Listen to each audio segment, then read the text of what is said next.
ભરૂચના સાંસદ મનસુખ વસાવા ફરી એકવાર વિકાસ કાર્યમાં ગોબાચારીના કારણે વિફર્યા છે. ભરૂચના સાંસદ મનસુખ વસાવાએ નેત્રંગના મુખ્ય માર્ગ પર ચાલી રહેલી પેવર બ્લોક બેસાડવાની કામગીરી અટકાવી દીધી છે.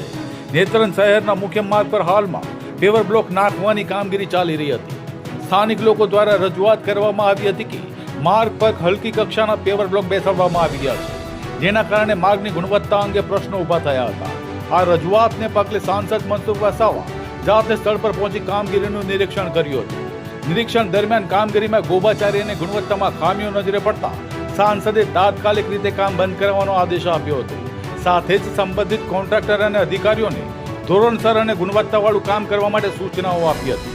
સાંસદે સ્પષ્ટ શબ્દમાં જણાવ્યું હતું કે વિકાસના નામે નબળી કામગીરી સહન કરવામાં આવશે નહીં અને જાહેર નાણાંનો યોગ્ય ઉપયોગ થવો જોઈએ. આ ઘટનાને પગલે શહેરમાં વિકાસ કાર્યોની ગુણવત્તા અંગે ફરી એકવાર પ્રશ્નો ઉઠવા સાથે ચર્ચા શરૂ થઈ છે. દગલગીરી કરવાની એને ટકાવારી જોઈએ છે. બધાને ટકાવારીમાં બધું હેરાન થાય લોકો. ભાઈ રાયસિંહભાઈ, તમે ધમકાવો એમને, બીને ધમકાવવાનો. તમે જો તમારે આ તો બદલી કરાવીને જતા રહો, તમારા તો ધંધામાં ખાતું હોય તો તમારી બી જવાબદારી છે. વ્યવસ્થિત રીતના ચાલુ કરો. કોઈને કોઈ ટકાવારી નહીં મળે. એસ્ટિમેટ પ્રમાણે રસ્તો સારો જ હોય. ફરી કામ ચાલુ કરવાનું હોય ને, ચેરમેનને કહો તો મને કહો, અમે આવીશું. હું ના હું તો આ લોકો આવશે.